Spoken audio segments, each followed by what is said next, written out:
we talk a lot about fighting anti-Semitism. What are we fighting for? What is Jewish life supposed to be? We have to actually know where we're going. We have to know what Jewish being needs to be. And we have to have an understanding of our community, what our people, what does it look like? Forget post-October 7th. What does it look like in a new hybrid sovereign diaspora reality? We are in a struggle for our collective survival. That requires two things. One, fighting. Two, knowing what we're fighting for. We're about to enter a very weird discourse in America surrounding this Iran war. There are people who sound like they really don't want America to win it. From the lens of a person who dedicates their professional life to identifying and cultivating ideas, what does the world look like from a Jewish perspective if we don't do better in recognizing and adopting the ideas that we need?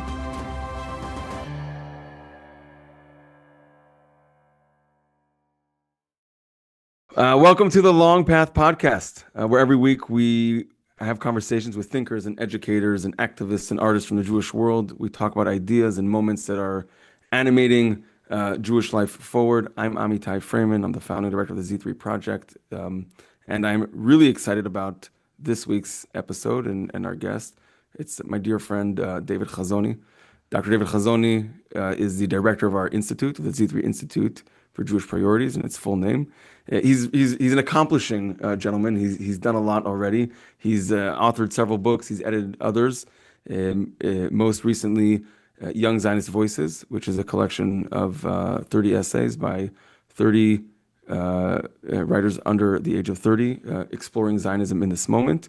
And he's working on many other projects, and I'm really excited to have this conversation to explore how ideas move through the world. What is thought leadership, if that is really actually the terms we should be using, and how to think about what does it mean to create the spirit of the Jewish people in this moment with everything that's going on. So David, it's really an honor and a pleasure to have you on this episode.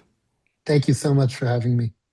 I look forward to this. All right, so let's just start really from the top, because I think this is going to get you going, knowing you a little bit. What is Jewish thought leadership?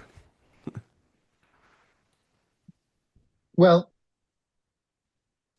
I know what Jewish thought is. I actually did my academic work in Jewish philosophy and Jewish thought.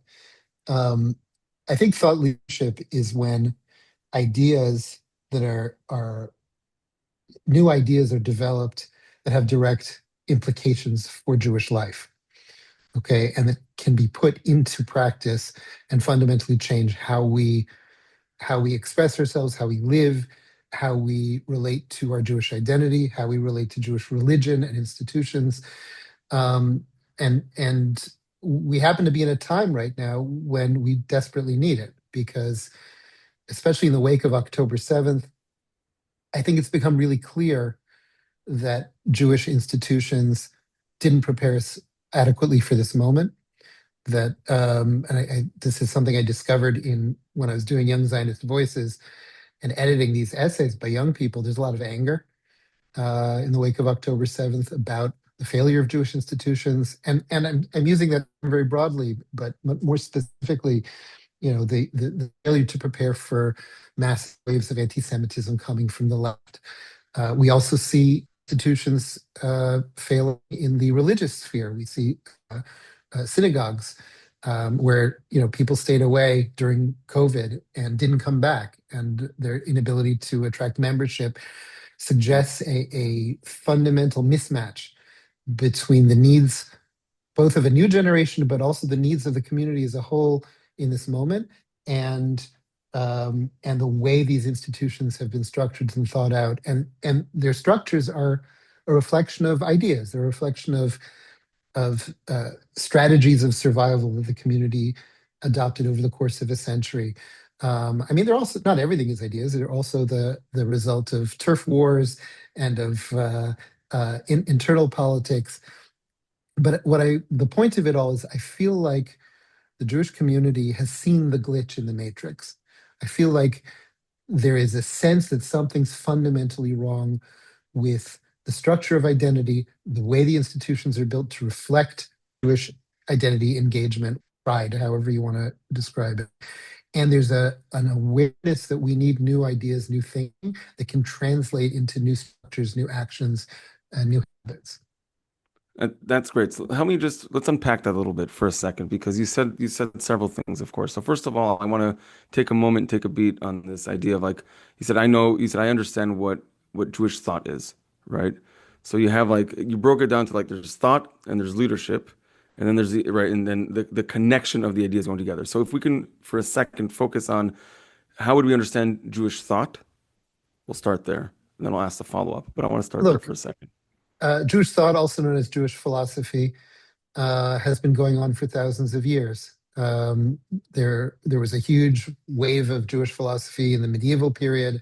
We love to talk about Maimonides, but there were also a lot of other thinkers, Saadia Gaon and Yehuda Levi, and a whole bunch who were really dedicated to using these new tools of philosophical discourse to try to both understand and defend what Judaism and what Mm, Jewish religion were really about, theology, and how it relates to practice. In the modern era, in the 20th century, you had a second big wave of Jewish philosophy.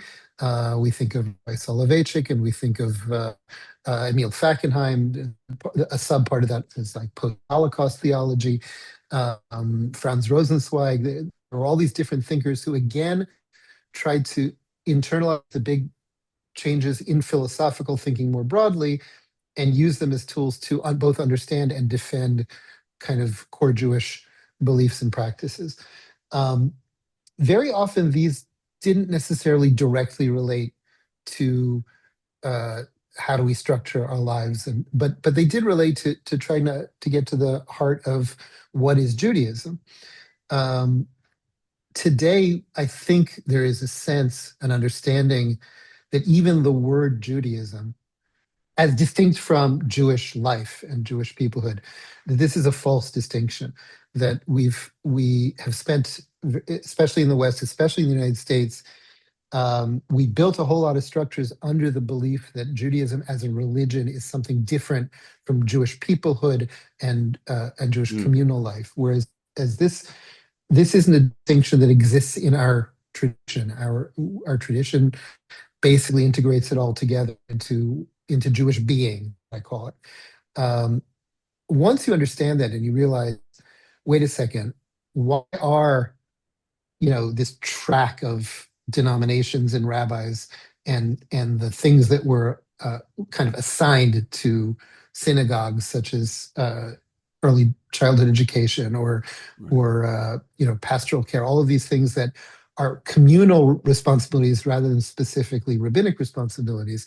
And then you look at other institutions like federations or JCRCs, and then you look at the defense organizations like ADL and AJC, and you see all these separate tracks, many of which reflect decisions that were made a long time ago, decades, generations, even a century ago, based on a totally different world that Jews were living in. A century ago, Jews were trying to gain acceptability in the United States, read the map of Western democracy as something that has provides a lot more insulation for religious freedom rather than necessarily communal or peoplehood, which is kind of alien to discourse then. Um, and today we're kind of paying a price for that because Right. So, a but lot. before we get to the Go ahead. price, David, before we get Okay, to the price, because you're covering a lot of ground, which I'm like, yes, and I want to, you're gonna have to you're I'm gonna gonna have to have say, kick me under the table. to. No, it's great. Right. If only. But yeah, but so if ideas, if you charted very quickly like this history of ideas and that we kind of think about if it's Rambam or Saadia Gaon or Yehuda Levi and others, and then later generations that of course the distinction that I hear you're making between what that was as opposed to what we're seeing now, at least contextually, is that and I could be getting this wrong, right? So correct me, obviously, if I'm not saying this. It's not I'm not putting words in your mouth. It's not but those were ideas that emanated from within a context of Jewish being, okay? And a lot of ideas that we're seeing now, maybe this is the implicit, is um, almost externalized in that to say that like there's life. Now we need ideas to describe what we're seeing, and kind of foist it on. And the utility or the usefulness of the structures that you're describing, right? And the mismatch is saying it is expected that that is the natural progression of how ideas develop, because we've created or we've developed, not intentionally, but through the context in the United States in particular, um, the experience of, or how we experience Judaism as a religion requires a different type of idea, which is what we're seeing now. Is that a fair, like a little convoluted, but an articulation of sorts of what you're saying? I can try and restate that a little bit, Well, streamline. let me try to answer, then you'll tell me if you need to Okay. restate All right. Let's go it. that. So look, let's put it in very simple terms. Okay. We talk a lot about fighting anti-Semitism. What are we fighting for? Hmm. Okay, what is Jewish life supposed to be? And when I say supposed to be, I mean, is there some kind of an eternal essence, like that we've been trying to protect our Hmm. communities, our unique approach to morality, our unique approach to what does a good life look for a human being, or for collectives, for families, for communities.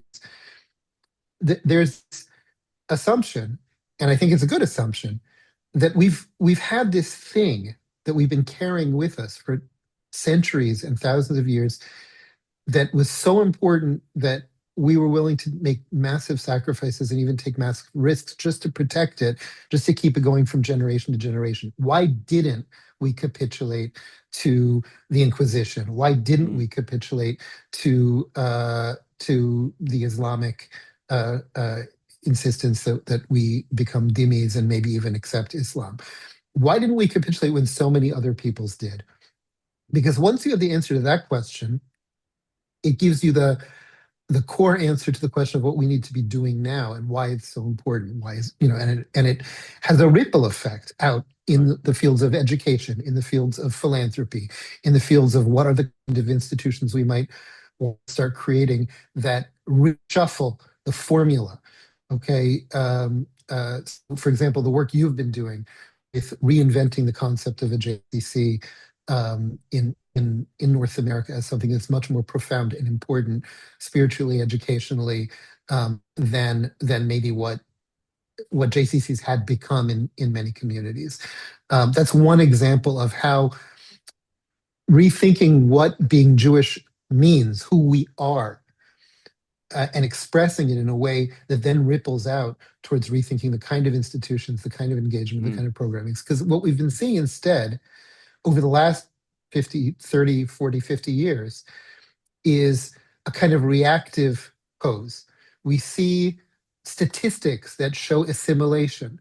So we say, okay, we got to fight assimilation, we got to fight intermarriage. I'm going back to the 90s. Yeah. We need to use Israel as a tool of engagement. So we created birthright. And we have these terms, engagement, uh, uh, uh, assimilation, all these terms that relate to statistics that describe a reality, but they're never done in reference to kind of a mission of what Jewish being is supposed to be about, or ought to be about, or has been about for thousands of years. So another example is the whole Holocaust education system, okay, which was created in a way that reflects a lot of Jewish thinking from half a century ago, from 40 years ago. We want to teach the world what being tolerant is by describing our own suffering as a teachable moment for America as a whole. And therefore, the narratives that end up inserting themselves into Holocaust museums, Holocaust educational programming, and so forth, is a lot less about our mourning and our and what became to us as a collective first person plural we, and much more about this horrible thing happened over there and everybody needs to see that it can happen anywhere, right? So Right. these are very, very different views on what the Holocaust means. Right. um So and okay, go ahead.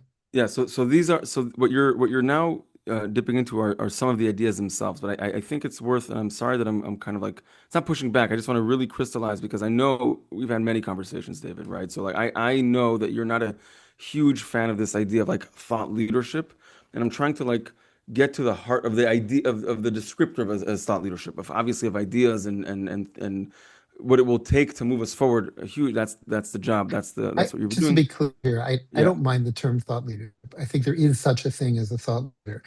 Um, I get hives when I feel like we're veering into kind of like corporate lingo that becomes spread across the world, and then you have like training programs. How can you too can become a thought leader, right, and and and and it's not just the thought part; it's also the leadership part has a similar right, problem. That look, what's a leader? A leader is somebody who sees things that other people don't, who expresses that in a way people can understand, yeah, and in a good, at a good moment, also creates vehicles and institutions for for moving people towards a different vision of how things can be.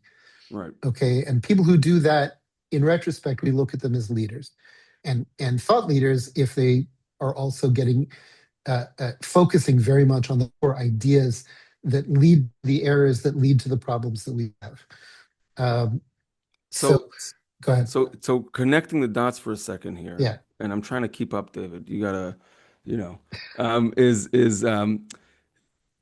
there's ideas that emanate from within, from an existence. Um, the problematics or what you're describing when it comes to the way we thought about like problem solving are external, right? So like it says it's almost as if saying we have a we it's basically not addressing the core issue. In other words, instead of saying why are people not staying in the fold, right? And doing like a root kind of thing. It's like, what are the solutions, the system solutions we have to provide to make sure that they don't? And that's very much in line how American institutions, not just Jewish ones, relate to individual and identity and consumerism and all that stuff. And we can talk about that in a minute. But I think what I'm hearing you say is Jewish thought and ideas is something that has to come from within because there's an eternal something there, right? Like, and depending on your disposition, theologically and ideologically and religiously, you might describe it differently, and that's great. That's another thing that we need to talk about. Not like we, the Jewish community. But when that's the point of departure, then the ideas become more compelling and better. And when that is the exercise of exploration, right? Then the ideas emerge, and the leaders of those ideas, or that are often connected, can also then become clear, as opposed to like outside looking in as a laboratory. Here's this thing over here, this petri dish of Jewish life, and there's a thing, a neurosis we have to solve. Is Right. that does that sound kind of Yeah, the look, I can direction? I can give you I can give you two metaphors, which may Okay, be helpful let's partially. do it. Let's do it. Okay. One metaphor is uh, you're charting a course on a ship across the ocean. Okay. You need to get somewhere. Let's Right. call it Israel. Okay. But I'm just bad example. All right. You need to It's a get great somewhere. example. Yeah, yeah. Okay. You know where you're going. When you know where you're going, the way you respond to all the things that happen along the way, storms and waves and I don't know, attack from drones and anything else that happens along the way, you're always going to respond in a way that makes sure you get to where you're going. Okay. If you don't know where you're going, Right. then you don't know how to respond to things. You everything becomes a lot more magnified in terms of the threat assessment. Um, and you might just decide it's not worth going there at all if you don't know where you're going. So we have to actually know where we're going. We have to know what Jewish being needs to be, Mm, and we have to have an understanding of what our community, what our people, what does it look like? Forget post October 7th. What does it look like in a new hybrid sovereign diaspora reality where there is a state of Israel, but there's also it can be a thriving diaspora. These two can work. How do they work together? All of these we've never really articulated what our life needs to look like because we are Jews and because we want a thriving Jewish community and a powerful Jewish identity. And all these things have never really been worked through. So we don't know the destination, and we're instead, responding to the storms and the waves and the stones. Okay, so That's really helpful. That's really helpful. that's Yeah. metaphor number one. Metaphor number two is you think about, you know, product and marketing and you think about a company that wants to revolutionize the way that we, I don't know, the gadgets we have in our hand. Right. Okay. So we constantly talk about just the example you mentioned about keeping people in the fold, or keeping people, coming back to synagogue or to temple, and we see these problems as marketing problems. Okay, how can we sell the product that we have better, Right. instead of looking at them as fundamental product development problems? Maybe Right. the product that we're creating is not appealing, and therefore the core mission can never get to where it needs to get to, because you're trying to sell a product that's in its essence not what people need today. So a lot of the responses to the situation we're in are end up being shallow responses rather than profound responses, end up being um, uh, uh, creating things that might sell better than the things we had before, but still don't address really serious underlying questions of, you know, character and mission, and what does 3,000 years of Jewish being come to in this moment in history, um, and and all of these questions aren't really hit. But if you don't hit them, back to the first metaphor, you can't know where you're going. Right. Right. And those are both very helpful metaphors, because I think and they illuminate different sides of what we're thinking about.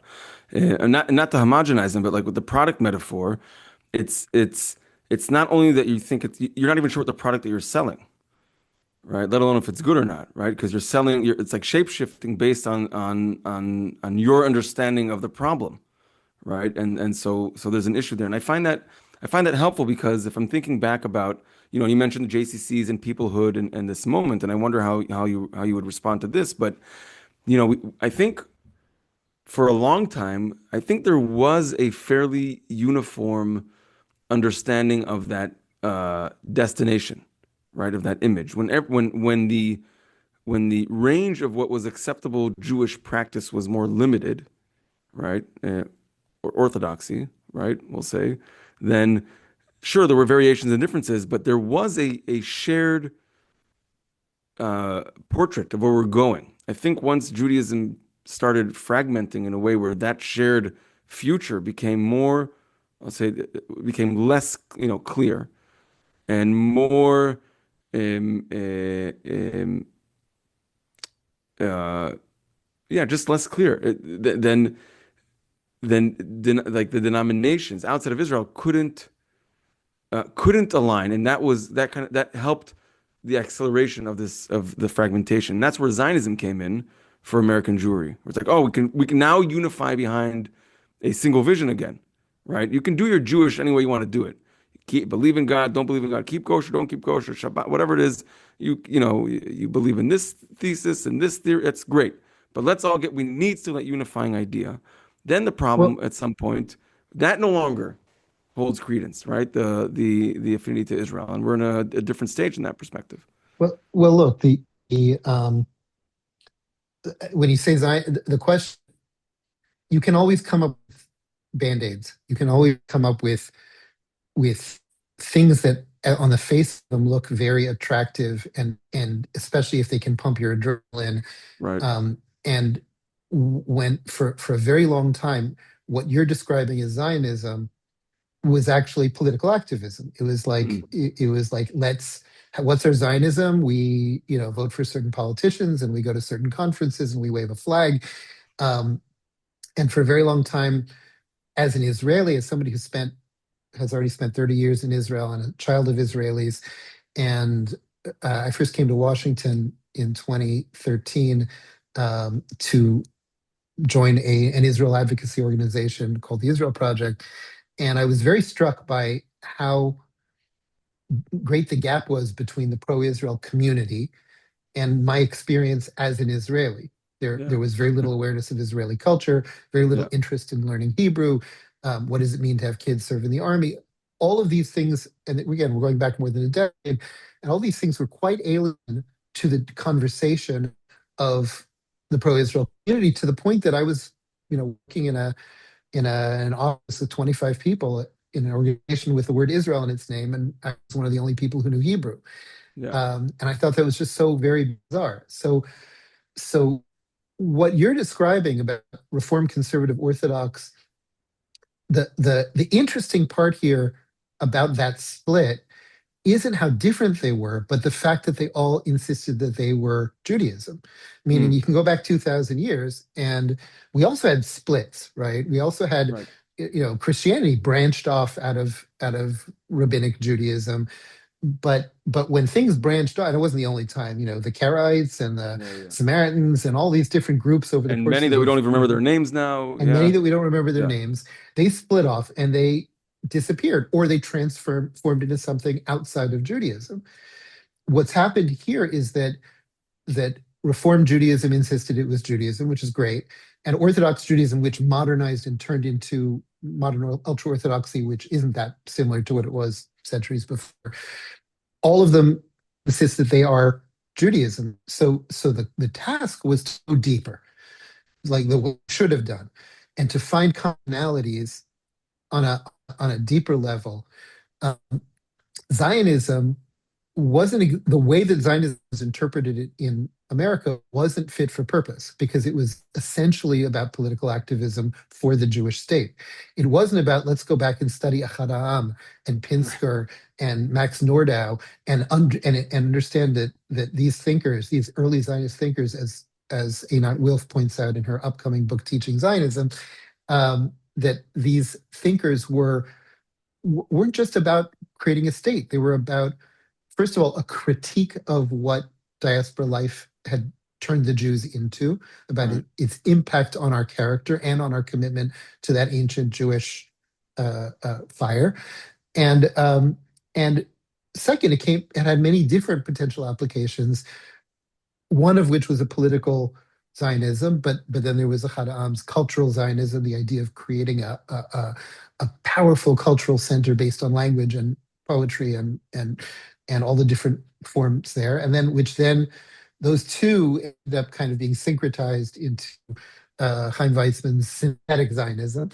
Um, there were all these movements. Some were religious, some were less religious. All of them referred back to a kind of belief in what Jewish being needed to be, and how the diaspora, or what they called exile, existence in exile over so many centuries, what it had done to us. So I think that now we're in a position. So when you say that Zionism and Israel is no longer, the answer, it's no longer the answer, because it couldn't be the answer the way that it was interpreted. And that goes back to What what you were saying, like earlier, of saying, sorry to jump in here for a second, but it's because in a way, it's a misdiagnosis of what was wrong, and Mhm. finding out what you're calling a band-aid, right?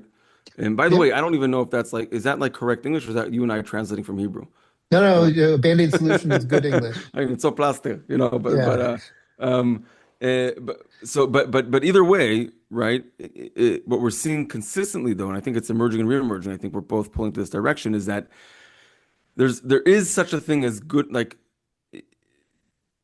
I'm trying not to be too harsh. There are such things as good ideas, and there's things as bad ideas, and there's also good ideas that are just mismatched with the moment we are in. And it feels that Yeah. in some cases there are mamash bad ideas, but in the way you're talking about Zionism is a misalignment, and maybe what we earlier we talked about in terms of the engagement in Israel, like the way we talked about stuff in the 90s and early aughts in terms of addressing some of these issues.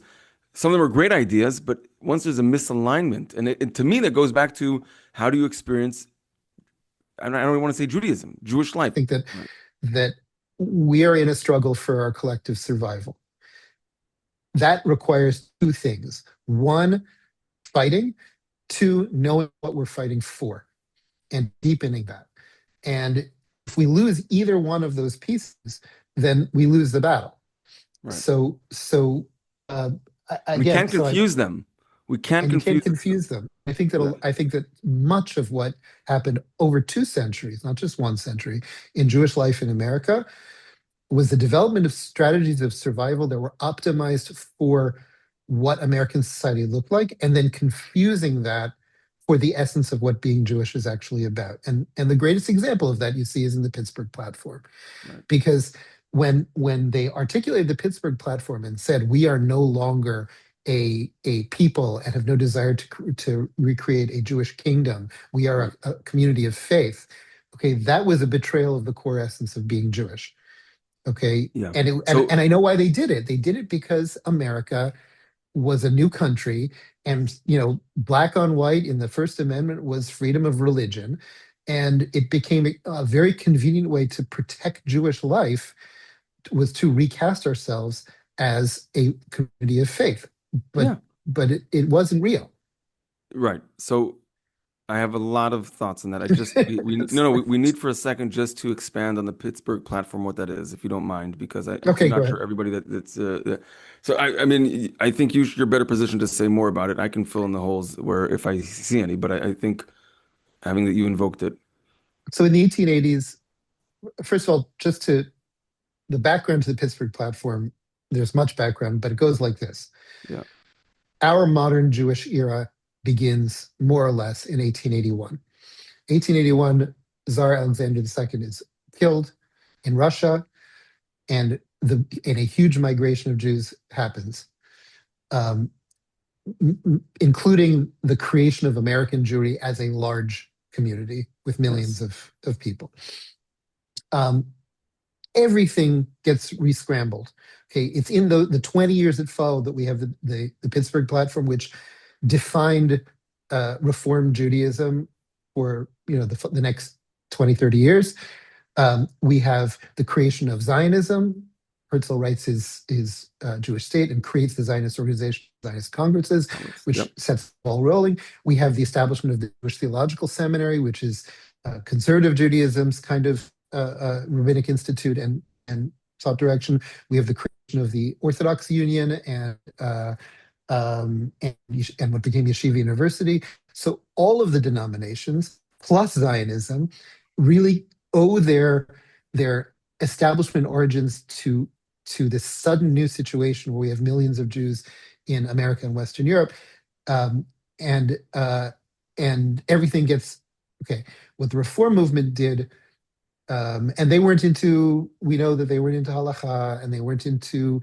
And at the Jewish time, law. Yeah. they were rather hostile to it. Yeah. Then, um, and they created what they believed was the most uh, had the best chance of preserving Jewish life in America in this new country. Yeah. And their approach to it was we're a faith community, and that was expressed. And they really cut off any relationship with the Idea of 3,000 year old Yeah. the idea of Zion, the biblical history, the idea of the land of Israel, of creating a Jewish kingdom, the that whole thing. So Reform and Zionism essentially position themselves as antitheses, and because that's what Zionism's core idea was: let's take the biblical dream and bring it into a modern reality by creating a modern nation state.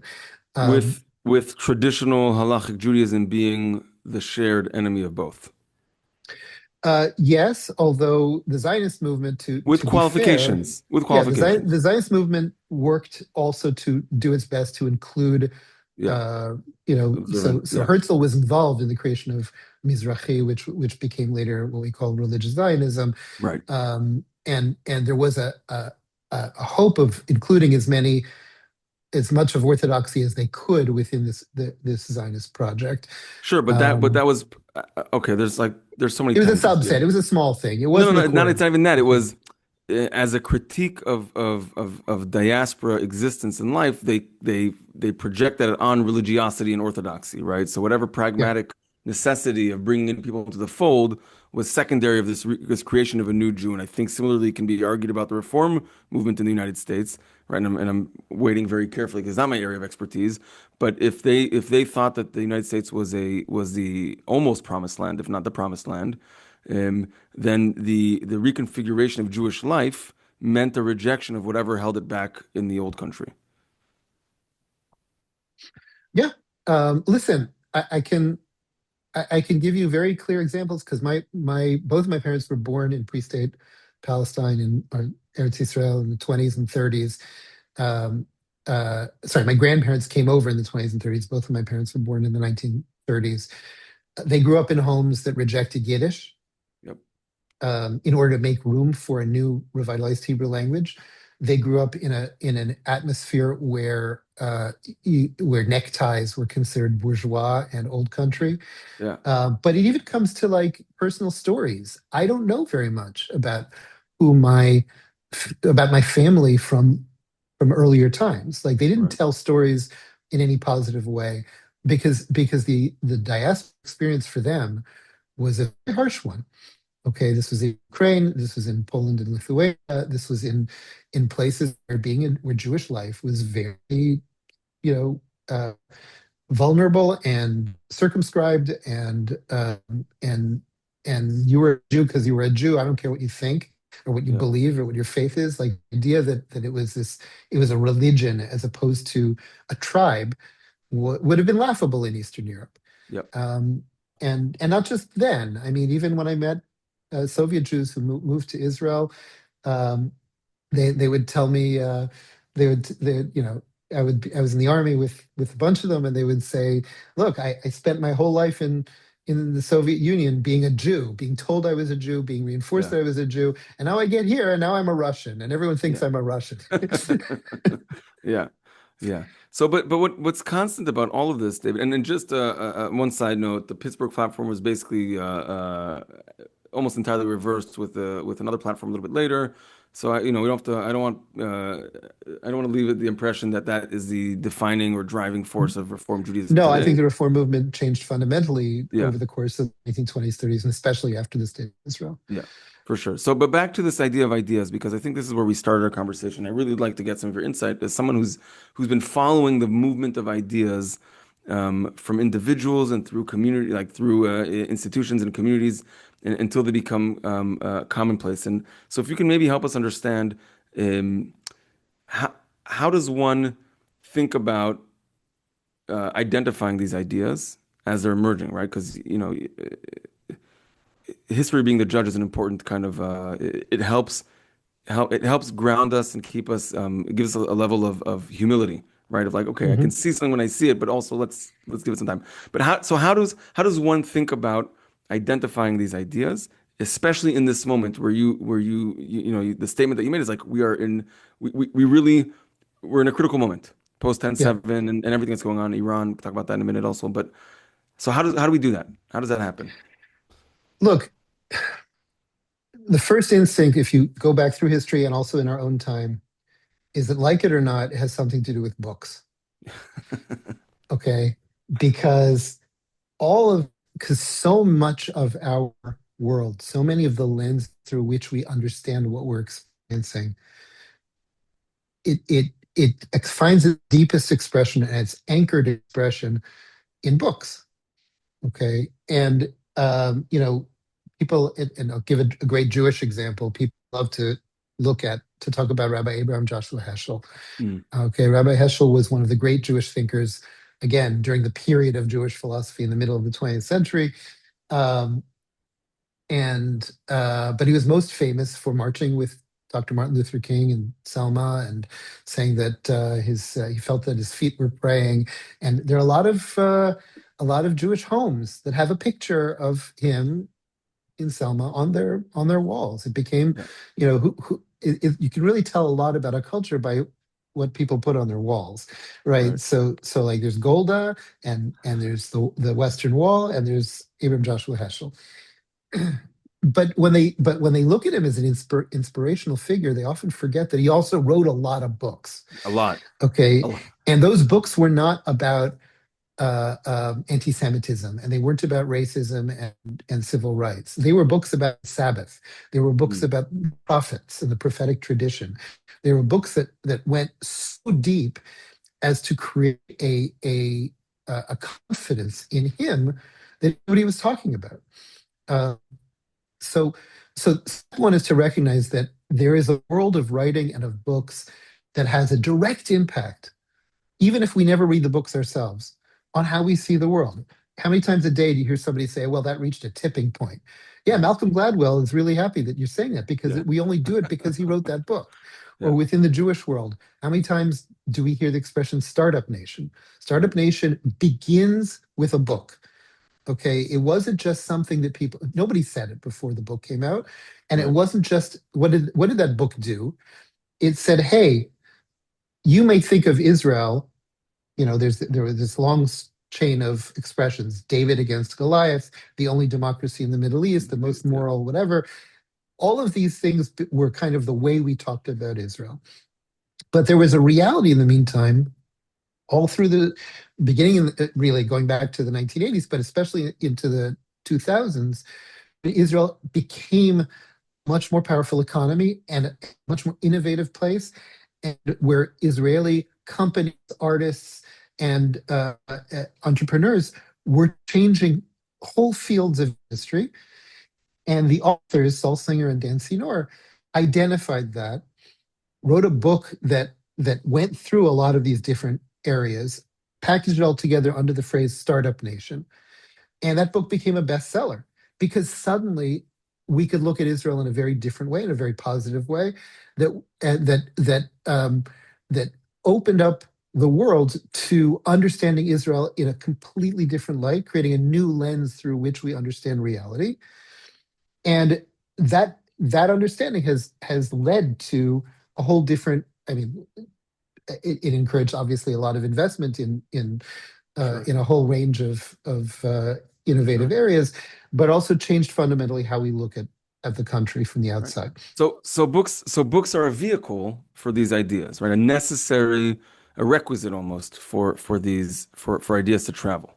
I think what they do is they create, um, yeah, they because again, you don't have to read the book for the impact to happen. Other Right. people read the book, right? Ideas go through a process of there are the people who read lots of books and the people who write about lots of books, people that they influence. And there's again, to go back to Gladwell, who coined the term influencers, right? Yeah. There's a whole network in which through which ideas travel, but ultimately it reaches us kind of as an existing thing. But yeah, books are a crucial thing because they create an anchor of the idea, so that anytime anybody says no, Israel's the startup nation, how do I know? Go and read this book. Okay. And and and that's what one thing they do. The other thing they do is they propel the authors into a position of public, to be what we call a public intellectual, or maybe you want to call them a thought leader. um, um, because suddenly Dancy Noir and Saul Singer become have important influence on the way we look at things, and a new crop of thinkers, and I people enter the conversation and appear on the podcast and appear on big TV shows or radio or whatever. They become the voices that we hear much more often. Okay. And again, all of the big voices, whether on our side or against us, very, very often either they're inspired by books or they've written books and they become really important. So I think that there is a mechanism Yeah. through That's which, that's a mechanism of distribution almost, just to use a little bit of yeah. trade talk. I unfortunately it's just helpful. But but when you because if you're your role within Z3, right? Mhm. Is you're the scout, you're the coach, you're the editor, you're a lot of things, and trying to you speak to many people about these things, and there are moments you're like that's a really good idea, or and it can either be something that someone already said, or that you are reading between the lines what they're supposed to be saying. So maybe walk us through kind of like what is and it's a knack, it's a talent, it's a skill honed. I understand all that, but I'm the reason I'm asking all this, I'll just maybe try to reframe this is, if we not if we are in this moment, okay, I do believe we are in a new-ish stage realization, um, of a moment to take stock from a Jewish communal perspective in Israel and here, and certainly in the relationship between the two. And we need ideas. We've established that these ideas animate us. So how do we, so helping us understand what, how to identify good ideas that will carry us forward, I think will help all of us. Because even if you're not helping someone write a book, when you're talking to someone or you're reading something, you're like, nah, that's not a good idea, right? How do you, like, what is the, what are you looking for? Look, I think there's a lot of confusion when you use the when people use the term ideas. Okay. Okay, um, there are people, institutions, both within the Jewish world and outside of it, that when they talk about ideas, they're talking about essentially old ideas. They're basically saying, um, we need uh, uh, uh, people who will forcibly and in a modern idiom uh, affirm traditional ideas of different kinds. Um, to me, that's kind of like if you're into music and you're a music producer, you know, somebody comes to you and says, "Look, I can play Beethoven better than anybody," or I sound just like John Coltrane. That's not going to be what I don't. It's not just it's not going to be what sells. It's not going to be what pushes the art forward.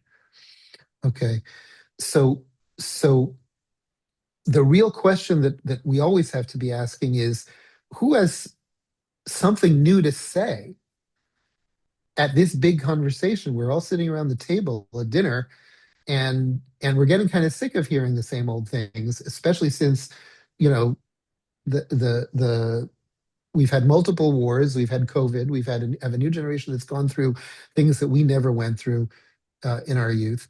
Um, how do we find people who can articulate really new approaches to fundamental issues of Jewish being that, on the one hand, do in fact keep our ship sailing towards our destination, right? I'm not talking about just saying, okay, no, Judaism is actually turnip. No, it's not a turnip. Okay, it's just not. Yeah. Okay, and so yeah, in this process, I meet a lot of people, and some of them have bad ideas. Some of them say, if you just conceive of Judaism as a turnip, then no, it's not. Everything. Okay, like so yeah, but it means being open to people from very different fields of scholarship, very different fields of personal experience, Yeah. very different approaches to who can say, look, so for example, the books that we've already published. Right. Um, Isabel Toborowski published a book called "Be a Refusnik: A Jewish Student Survival Guide." This came out last November. Um, Nice. Available on Amazon and other fine booksellers. Yeah. Uh, um, she was the first person to say, "Look, it's not just that the refused movement, meaning the movement of Jews who fought, who refused to bow down to the totalitarian Soviet regime, which spawned the Soviet Jewry movement, their heroism became an inspiration for Jews around the world.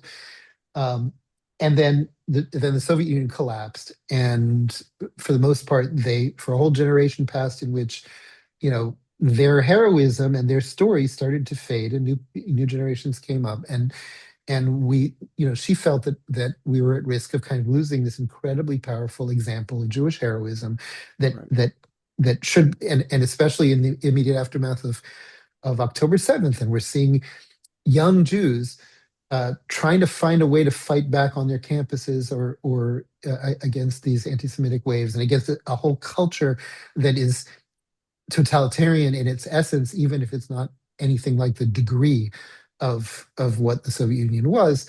And so what she did was she wrote a book that essentially retells the story of the refuseniks based on her scholarship, and this is the stuff she knows well, but also interviews the young students today and shows how they really kind of extracts these principles of operation to create a kind of a how-to guide that can inspire young American and diaspora Jews from the example. And the thing that struck me, even, and I was in the Soviet Jewry movement in high school. I marched in Boston, and I was very involved.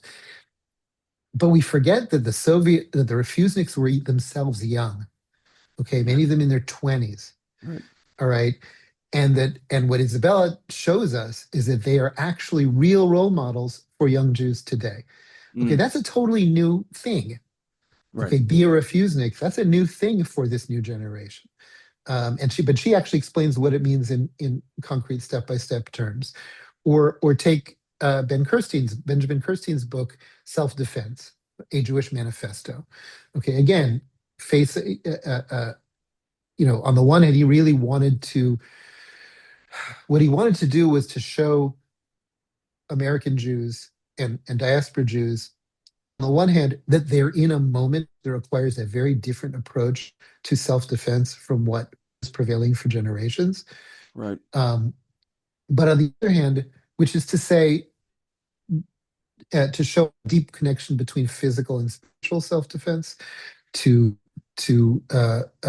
essentially what can be a kind of overarching spiritual manifesto that guides movements like CSS and the Shomer and all of these kind of self-defense organizations. But most importantly for him was to show that it's not goyish to take Krav Maga or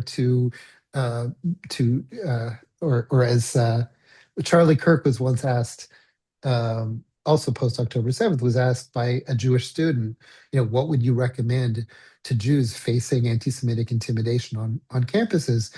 And he answered, bulk up. Okay, like go to the gym, make yourself strong, make yourself powerful, make yourself scary. All of these things are things that many Jews were conditioned to see as a non-Jewish move and problematic in some way. And what Kirstein is coming and saying, no, let's go through our history.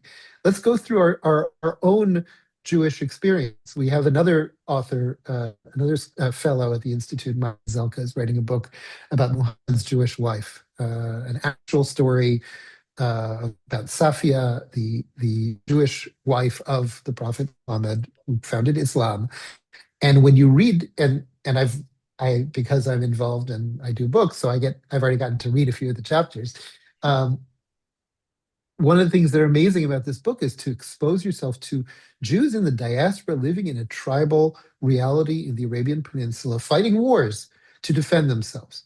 This is something that's kind of hard to wrap your mind around. So what Kirstein's book does is it says, hey, self-defense, physical and spiritual work together.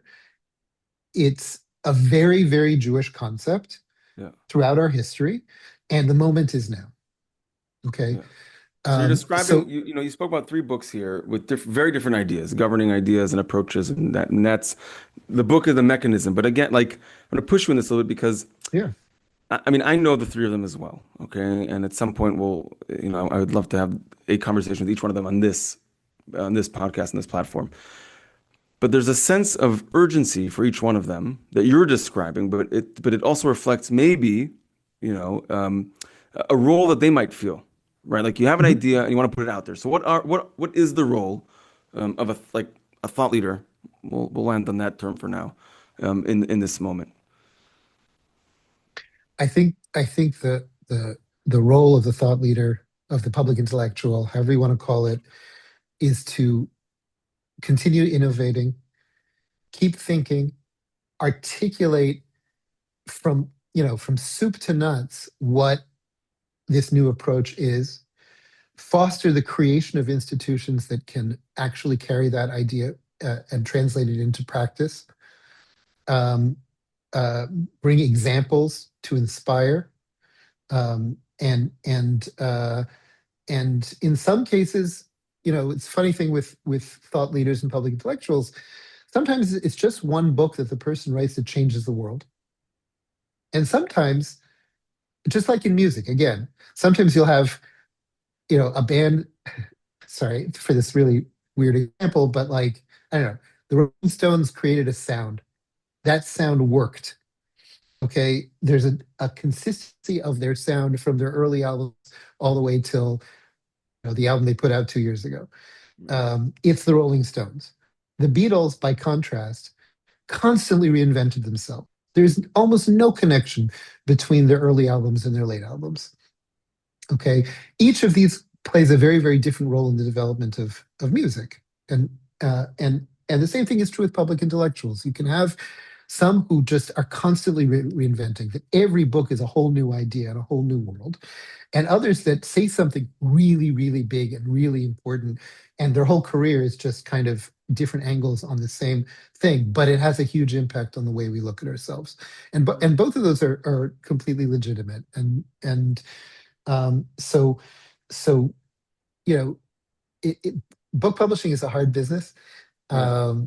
Partly because publishers don't really know what's going to sell and what's not. So all of it goes on the author, and part of it because some people who have really amazing new ideas are not disposed in their makeup to necessarily go out and push themselves all the time.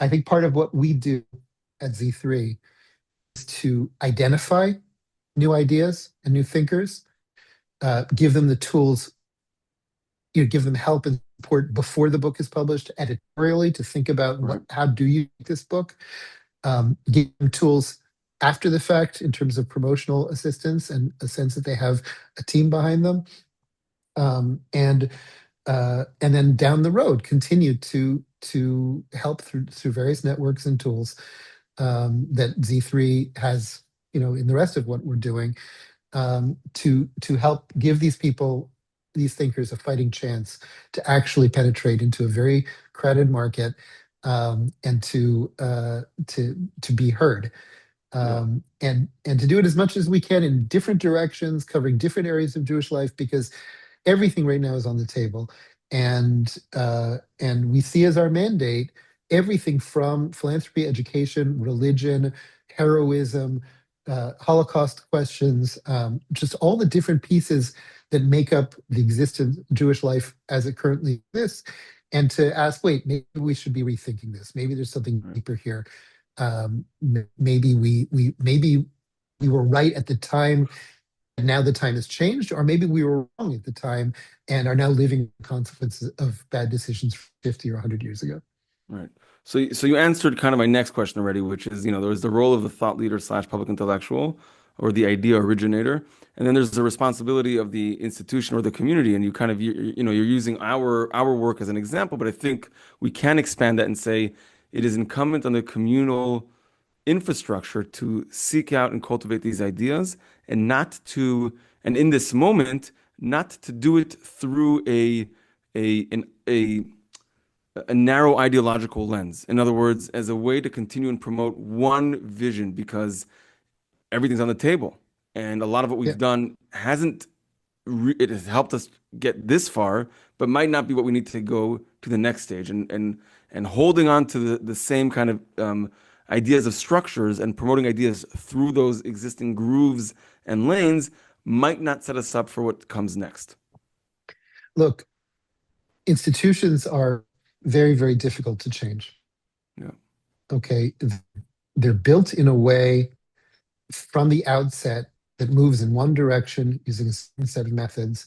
Very often, even at a granular level, they are methodologically committed. They have donors who are used to this. They have incentive structures that are used to this. And it's extremely difficult to take an institution, even a small one, not to mention a big one, and say, you know what, let's pivot to a completely different concept or methodology. But right now, there's no choice. Meaning, right now, we're in a place in history where we know that our institutions aren't working right and are not serving the purposes of the community, and in some cases are damaging the purposes of the community. And there really is one of two possibilities for every institution. Either um, either pivot, accept some of this rethinking and internalize it, or find yourselves completely useless in a short period of time and possibly shutting down, right, and replaced by new institutions. Yeah. Um, I'm not, there's always this big battle when something fundamental institutions like the universities or all these Right. things. Big question of, do you create alternatives or do you change things from within? And there is no simple answer because it depends No. on people. It depends Yeah. on people. It depends on leaders who have the guts to confront their donors and say, well, everything we've been doing for the last 10 years has been wrong or is no longer fit for purpose. And in order to continue having any impact whatsoever, the kind we want, we're going to have to fundamentally alter course. Yeah. That's hard. It's Yeah. something, by the way, that happens a lot more in the business world, Yeah. right? In corporations, corporations are permanently living in a state of adapt or die. Okay, so especially in tech. Right. Well, the Um, incentives work differently there, and the time yeah, horizons are different. So for sure, for sure. So but look, that we're yeah. yeah. Sorry, go ahead. No, go ahead. Yeah, I was gonna say we're coming towards the end of our of this recording, and I there is one question that I will that we will close with because it's a similar question that recurs episode of our episode, and I'll get there in a second. But before that, because it's just we can't ignore the historical yet another historic moment in which we're living in the past couple of years that is reshaping or potentially can reshape certainly the Middle East and probably more than that. And I don't want to get into the geopolitics of it, but I do. If you'll indulge me for a second, David, on this, is Yeah, how like I'm smiling because I could talk about the I geopolitics I for an know I hour. know I know I know I know I know, and we gotta, and this may be another episode, but how does the war with Iran contribute to um, the changing of the reality in which we're living? That might be like a softball. But more importantly, what types of ideas and questions can we maybe consider because of that change? You're talking about the Jewish reality, Yeah, yeah, or you're talking yes. about I Western look. reality. Yeah, yeah, yeah. I mean, No, all these things are connected. You can't, but let's try to focus for a second on Israel, the Jewish world, whatever you pick one. But let's, yeah. look, American Jewry. Let's start with American Jewry. Um, is built on a fundamental confidence in America. Mm, Okay, because Americans came to America as something that was nothing like Eastern Europe. Um, to some degree, Western European promises had not been so fulfilled when it came to the Jews, and and the Jews who came to America, they heard freedom and they felt opportunity, and so they were very committed to America, to American ideals and American concepts, and to a large degree, their what drove them, for example, into the civil rights movement and the gay rights movement, and to a lot of progressive movements in America starting the middle of the 20th century, was a belief in the promise of America that they felt America was not fulfilling. mm. Okay, today that promise is called into question very, very vocally, um, not solely from the left, but largely from the progressive movements. Yeah, I'd say it's growing very quickly on the right as well. It's growing quickly on the right as Yeah, well, but it's really very well entrenched yeah, in among the elite left, and it became as this huge slap in the face after October 7th, when progressive movements basically drove Jews, as say Zionists, but in practice Jews, Jews. out Yep, of the movement. yep. When they betrayed Jewish women who had suffered on October 7th in Israel by ignoring or denying the atrocities that Hamas committed, by revealing that instead of just being pro-Palestinian, they were actually pro-Hamas, and today we're seeing them emerge as pro-Iran. Um, all of this is part of a larger effort to attack the foundations of America and the beliefs that America was built on, which means to attack Jews automatically. because Jews came to America for that promise, for those ideas, for the belief in freedom and equality and opportunity. And now they're being told that they're privileged, and that they're basically buying into structures of oppression and that they're the bad guys. So what this war kind of represents is a culmination, because what Iran represents for that red green alliance, or however you want to call it, what Iran signifies is Islamic political Islam can create a successful, powerful state. Okay, in reality, in the world, right? It was like the Soviet Union was for American far left people, half a century ago. It was the example. It was the reality. And yes, you and I might think that's absurd, and you have to really squint really hard to see anything good in the Soviet Union back then, or in the Islamic Republic of Iran now. But if this regime collapses, it's it collapses the fundamental exemplar of the thing that is attacking Western civilization and America in particular. And for Jews, this is a moment to draw strength from, because it means, wait, maybe freedom, democracy, liberty, equality, and opportunity that America represented, maybe that's actually a winning formula and not a losing formula. So now add to the fact that we now have a state of Israel that's also emerging as a winning formula. It's all a democracy, and it's successful, and it wins its wars. This is a very fundamental human, not just human, instinct to recognize that if you don't want to die, you need to go with concepts, thought structures that actually affirm life and successfully do so. That's the biggest picture. I think that we're about to enter a very weird discourse in America surrounding this Iran war. I think that there are people who sound like they really don't want America to win it. Yeah. It's very hard when everything is politicized. You become trained to instinctively reject one side or another rather than weigh policies and kind of take a step back. I think that the Jewish community makes a mistake when it over internalizes American politics in general. It divides up Jewish peoplehood. It distorts Jewish thinking. And it makes it hard for us to assess our own interests independently from the political camp to which we have attached ourselves. So, but yeah, a lot of cards are being reshuffled in a very fundamental way. And again, Jewish institutions and leaders and thinkers need to recognize this as an adapt or die moment. Yeah, that's great. That's really helpful. So that's a lot to think about. So usually we do in our closing question, I ask basically, the name, the Long Path podcast, whatever. This idea of like there's work to be done. We're in the beginning of of a moment of we're in the arc of our history. But from your perspective and like from the lens of a person who dedicates their professional life to identifying and cultivating ideas, what does the world look like from a Jewish perspective if we don't do better in recognizing and adopting the ideas that we need?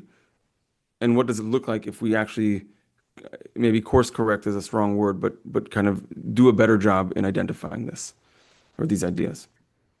Look, I think that for a long time, Jewish institutions have suffered from, people talk about brain drain, so call it soul drain. Okay. If you were Different from Soul Train, I want to right, if you were a young, upcoming, bold, creative thinker who wanted success, your instinct would be to take you either to Wall Street or to Hollywood or to Silicon Valley or to make Aliyah or in some cases there's been for a very long time, Jewish institutions have failed to attract because they weren't so attractive. They were detached. And that detachment. Yeah. What you Bureaucratic. have is you have a Gen Z generation that is more different in its instincts, experiences, aspirations from the previous generation than any other previous generational shift. Okay, they came of age with COVID, with October 7th, and now with the Iran war, and BLM, and you know all different kinds of sudden shifts and movements, and obviously the rise of Trump and the second rise of Trump and the sequel, and what it means is that the new generation is different, and institutions really ought to start listening to what their Gen Z members are saying, and understand the difference in demands, difference in instincts.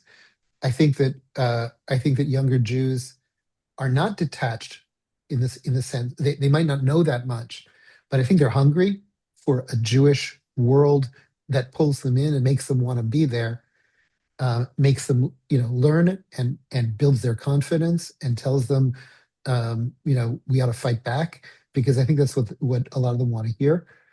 Um, so if we don't adapt, then one of two things will happen. One is that we'll lose a lot of young Jews the way that we've been losing them for generations. More likely, I would say, is that they're just going to create their own institutions, Mm. and they're going to raise their own funds, and they're going to create alternatives to existing Jewish structures, whether they be religious or denomination, like new denominations. I don't even know if that is relevant anymore. Yeah. Whether they see religion as something that gets integrated into communal life the way it's supposed to be, rather than separated out in different buildings with different personalities. Um, I think that older generations of and legacy institutions will find themselves completely out of touch and completely irrelevant to the emerging new Jewish kinds of Jewish life. And maybe that's what has to happen. I don't know. Maybe there is no choice but that. Again, it depends an awful lot on who the people in positions of authority, whether it's the major donors or the institutional leaders, how gutsy are they? Yeah. How savvy are they? How much are they willing to listen to what's happening on the ground? Yeah. Yeah. So that's helpful. I hope, I as a as someone who's in it like you in this, I do hope that it's there's two sides to it. There's the institutions giving the license, and it's the generations taking ownership and not waiting for permission all the time. And so I do hope that we see more of that. David, I'd like to thank you really for joining this episode of the Long Path podcast. It's been a pleasure to have this My conversation. pleasure. We covered a lot of ground. Um, how to identify ideas, how to think about ideas, where we're seeing some gaps, some of the structural issues that North American Jewry has faced and created the context. And I'm just grateful for this time, and I look forward to more conversations. Thank you so Well, much. thank you for this great conversation, and thank you for everything you're doing. And everybody should subscribe and listen to Yeah, the Long Path podcast, absolutely. because we have a lot of work to do. Absolutely. Thank you so much. All right. Thanks. All right, Omri. And cut. Yeah. Yeah, I'm right here. Great job, guys. Let me just kill the recordings real quick. Thank you for joining us for the Long Path podcast. We had David Hazony today. He's the director of the Z3 Institute. It was a fascinating conversation about how ideas move through the world, how we identify them, how we must develop them and cultivate them so that as a people we can move into the next stage of who we ought or want to be. And that really is my main takeaway. In this moment where we're feeling a lot of physical threats, we have to remember to continue in developing the spirit and not just the space so that we can manifest and become who we ought to be. And that for me was really an interesting moment in this episode. So that's my main takeaway. My question for you this week is, how do you recognize a good idea, and how do you make sure that it's not attached always to a specific person, so we avoid the pitfall of cult personality versus ideas that are necessary for our future? Thank you for joining us for another episode on the Long Path podcast. I want to thank the team for making this happen. I want to thank you for joining us again. Please give us a follow across platforms. Share this with people that you think might find our work interesting. I'm Amitai Freeman. This is the Long Path Podcast. Thank you for joining us and have a great day.